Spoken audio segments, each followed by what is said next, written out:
주 목요일 날 함께 하시는 분이죠. A1 리서치의 조일규 대표 직접 스튜디오에 모셨습니다. 대표님 안녕하십니까? 일주일 빨리 가네요. 네. 이게 참 시장도 선수를 알아보는 모양입니다. 왜요? 저는 지금 시장이 너무 급락을 해서 굉장히 불안하거든요. 예. 아마 우리 투자자분들도 굉장히 힘드실 것 같은데요. 우리 대표님께서 보시는 9월장 스타트 어떻게 보십니까? 지지난주에 비하면 훨씬 좋죠, 시장이. 그렇죠. 예, 이게 비교의 차원이니까요. 일단 9월장을 얘기할 때 제가 가장 먼저 보는 것들을 보면 이제 주말에 파월 의장의 잭슨홀 연설이 있었거든요. 근데 거기에서 이제 불확실성 해소가 약간 됐다. 이거 많이 된 건 아니고 약간 됐다라고 얘기하는데 제가 되게 중요한 이슈를 하나 잡아왔습니다. 그래서 이거는 이제 테이퍼링 이슈는 아니고요. 그러니까 제가 계속 말씀드렸잖아요. 이제는 힘의 축이 중앙은행에서 정부로 가고 있기 때문에 자꾸 테이퍼링이 악재라고 그러는데 테이퍼링 악재 아닙니다. 이거는 이제 불확실성 해소예요. 그러니까 금리에 대한 인상에 대한 불확실성이 해소됐다라고 보는 게 맞겠죠. 제가 준비한 자를 하나 보시면서 파월 연준 의장이 어떤 얘기를 했는지를 좀 지켜보겠습니다. 그러니까 자산 매입 축소의 시기와 속도는 금리 인상 시기와 관련된 직접적인 신호를 전달하기 위한 것이 아니다. 이 얘기는 뭐냐면 테이퍼링하고 금리 인상은 별개다. 그러니까 우리가 테이퍼링 한다고 해서 금리 인상 할 수 있다, 빨리 할 수 있다는 것들 생각하지 마라. 이 얘기하면서 시장이 안정권에 들어가는 거죠. 그리고 중요한 거는 최대 고용과 일치하고 인플레이션도 2% 도달하고 한동안 2%를 초과할 궤도에 도달할 때까지 현재 수준에서 금리 목표를 유지할 거다. 그러니까 이게 뭐냐면 예전에 연준에서 2% 올라가면 금리 온다라고 얘기했는데 작년에 잭슨홀로 해서 목표 인플레이션 얘기했잖아요. 네, 그렇죠. 그렇기 때문에 이제 2% 된다고 함부로 할 수 있는 건 아니죠. 그러니까 금리는 이제 내년 하반기 정도로 생각하면 돼요. 그러니까 테이퍼링은 불확실성 아니에요. 근데 이제 중요한 건 뭐냐면 델타 변이나 미국의 부채 협상 한도잖아요. 그러니까 이게 이제 알려진 악재이긴 한데 제가 볼 때 이것도 이제 점점 영향력이 감소되는 것 같아요. 그러니까 결론은 뭐냐면 박스권 이제 고점으로 빠르게 못 가고 점진적으로 올라가는 형태의 흐름들이 나타났다. 그러니까 그게 이제 잭슨홀 연설에서 그러니까 시장에서 주는 메시지의 가장 키포인트다라고 보면 되겠죠. 네. 테이퍼링을 한다 그래서 반드시 금리 긴축이 아니다. 이 말씀이 귀에 금방 들어옵니다. 자, 그러면 9월 달에 우리가 주목해야 될 변수는 뭐가 있을까요? 근데요, 되게 재밌는 건데 여러분 이렇게 한번 생각해 보세요. 지난주 제가 말을 좀 빨리 했더니만 사람들이 좀 어렵다라고 얘기해서 제가 최대한 천천히 근데 하도록 하겠습니다. 근데 잘 보세요. 중앙은행의 스탠스가 변화됐어요, 이제.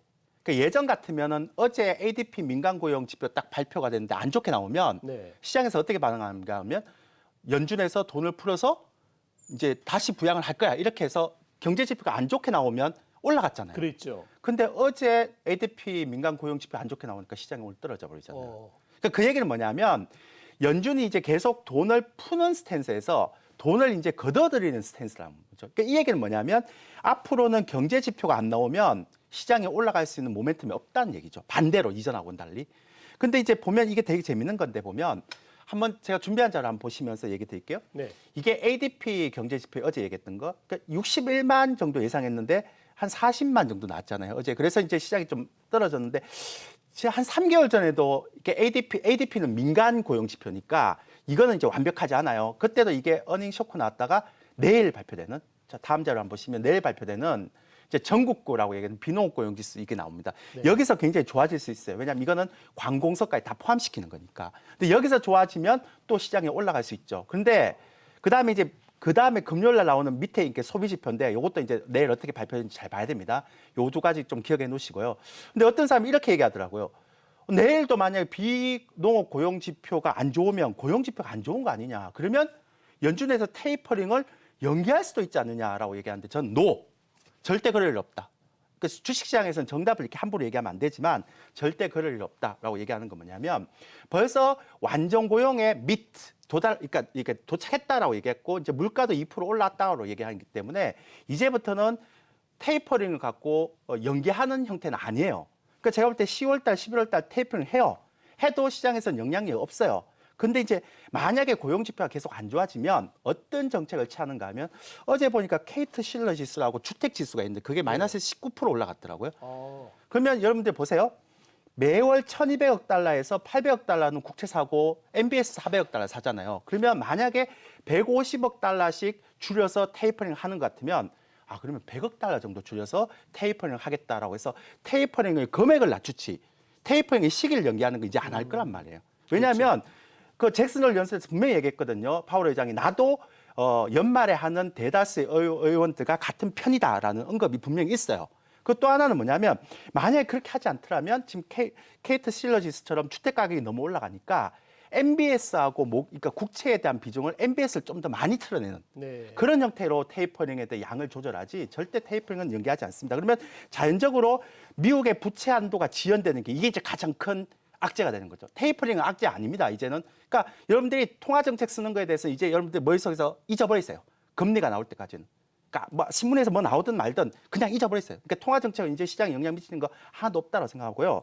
미국의 부채 협상이 지연돼 버리면 이게 이제 문제예요. 왜냐하면 신용 등급 강등의 우려가 있잖아요. 그리고 또 하나는 정부의 정책 방향이 미국의 부채 한도가 지연되면 지연될수록 정부에서 푸시를 못하니까. 그러겠죠. 마지막으로는 델타 변이의 사망률 추이가 중요합니다. 이건 제가 좀 이따 얘기하겠지만 왜냐하면 감염자 수가 올라가는 거는 소비 지표에 영향 안 미쳐요. 근데 사망자 수가 올라가면 소비 지표에 굉장히 영향을 미쳐요. 그러니까 이것들이 앞으로 굉장히 중요한 변수다라고 보시면 됩니다. 중앙은행의 테이퍼링 이제 변수 아닙니다. 네. 네. 자, 테이퍼링에 대한 불안 해소는 됐다. 그러나 아직도 잠재된 불안 요인이 있다고 말씀하셨어요. 이럴 때일수록 종목 전략이 중요할 것 같은데요. 하반기 종목 전략은 어떻게 가져가야 됩니까? 이제 종목 전략을 얘기하기 전에 어떤 섹터를 맞추는지 먼저 봐야 되는데요. 우리가 이렇게 시장이 한번 이번 주 화요일 날인가 크게 한번 올라갔던 적이 있죠. 그랬죠. 근데 그때 보니까 막 모든 신문들이 테이퍼링에 대한 이 금리에 대한 불확신이 사라져서 뭐 그렇게 올라갔다는데 저는 그거 아니라고 봅니다. 왜냐하면 그 주말에 잭슨홀 연설 딱 하고 나서 그날 다음 날 우리 시장이 오전까지 계속 떨어졌어요. 근데 언제 올라갔는가 하면 정부의 슈퍼 예산 발표하고 나서 그 다음에 올라갔단 말이에요. 그러니까 이제는 중앙은행의 정책은 시장에 안 먹혀요.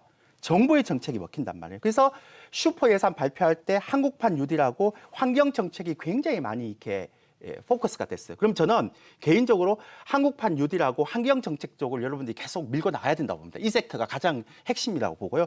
두 번째는 대선 주자의 정책 이슈가 주목이 돼야 되는데 이거는 10월달, 11월달 돼야 대선 주자가 결정되니까 좀 밀어놓고요. 그다음에 델타 변이 확산할 때 역트렌드 현상이 있어요. 이게 되게 재밌는 건데요. 이번에 미국의 경제 지표를 딱 보니까요. 델타 변이가 굉장히 많이 확산되는데도 불구하고 이상하게 오프라인 소비 지표는 안 꺾여요. 근데 온라인 소비 지표가 확 꺾여버렸어요.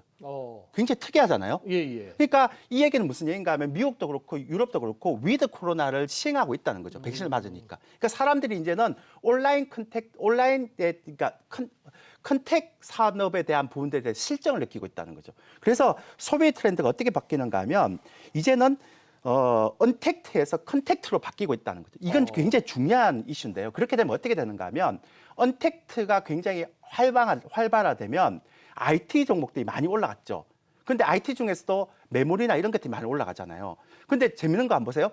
언택이 만약에 이렇게 쭉 사라지고 컨택이 만약에 그러니까 선방을 하는 형태가 됐다 그러면 옛날에는 반도체 같은 경우가 공급이나 수급에 따라서 반도체 메모리 가격이 움직였지만 이제는 서버 업체들의 프라이싱 결정력이 커져버렸잖아요. 근데 만약에 언택이 떨어진다는 건 서버 업체들이 우리 언택 수요가 점점 줄면 나중에 살래.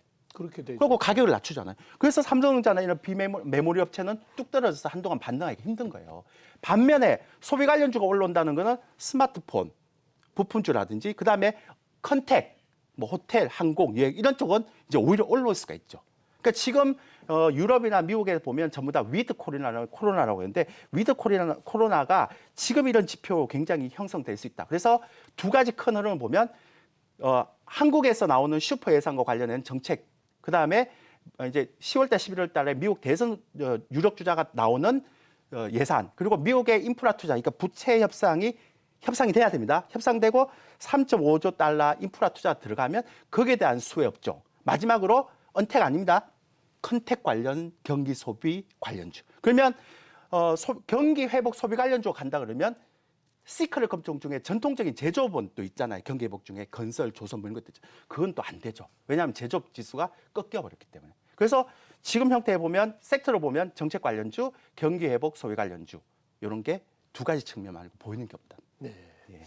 자, 대표님 말씀 중에서 제가 귀에 딱 들어오는 게 온라인 쇼핑은 줄고 오프라인 쇼핑은 소비가 좀 늘고 있다. 네. 자, 이러면 우리 투자자 입장에서 어떤 종목군에 어떤 종목에 관심을 가져야 되는지 대표님이 눈여겨보시는 섹터 및 종목 한번 진단 부탁드립니다. 앞서도 얘기했잖아요. 이제 위드 코로나 시대이기 때문에 무조건 오프라인 소비 쪽으로 가야 됩니다. 호텔, 여행, 그러니까 우리 유통도 있고요. 그러니까 소비를 많이 하는 쪽, 그러니까 온라인을 소비하는 쪽이 아닙니다. 직접 내가 체험을 하면서 소비하는 쪽을 무조건 봐야 됩니다. 그리고 미국의 인프라 관련 투자를 굉장히 많이 봐야 됩니다. 그러니까 여러분들 이렇게 네이버에 치면 미국 인프라 관련주라고 하면 많이 나옵니다.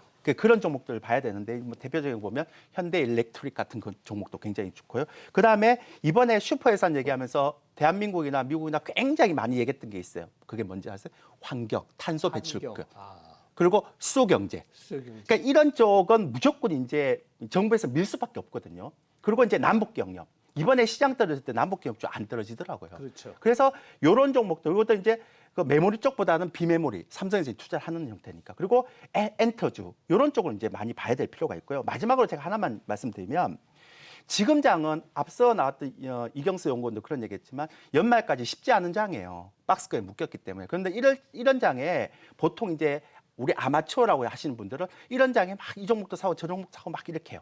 그러면 힘이 다 빠져요. 근데 이런 장에는 섹터를 딱 좁혀갖고 타겟, 그러니까 핀셋 공략을 해야 됩니다. 근데 그게 이제 굉장히 좋은 말이 있죠. 옛날에 이건희 회장님 되게 좋아했던 목계지덕이라는 환자가 있잖아요. 그러니까 지금은 딱 업종이나 종목을 딱 줄여서 타겟으로 가야지 쓸데없이 이 종목 사고 저 종목 사고 막 종목이 엄청 많아지고 이러면 연말까지 희망 고문도 될 뿐 아니라 수익도 잘 안 되는 장이죠. 그러니까 지금 연말까지 쉽지 않은 장인데요. 종목을 좀 줄이세요. 그리고 핵심되는 종목 섹터만 공략하시는 게 여러분들한테는 굉장히 중요한 것 같습니다. 그리고 테이퍼링 이슈 신경 쓰지 마십시오. 이제는 중앙은행 아무 소용 없습니다. 정부 쪽 가는 게 가장 중요한 것 같습니다. 네, 아마 여러분들께서도 굉장히 좋은 시간이라고 생각하셨을 걸로 믿습니다.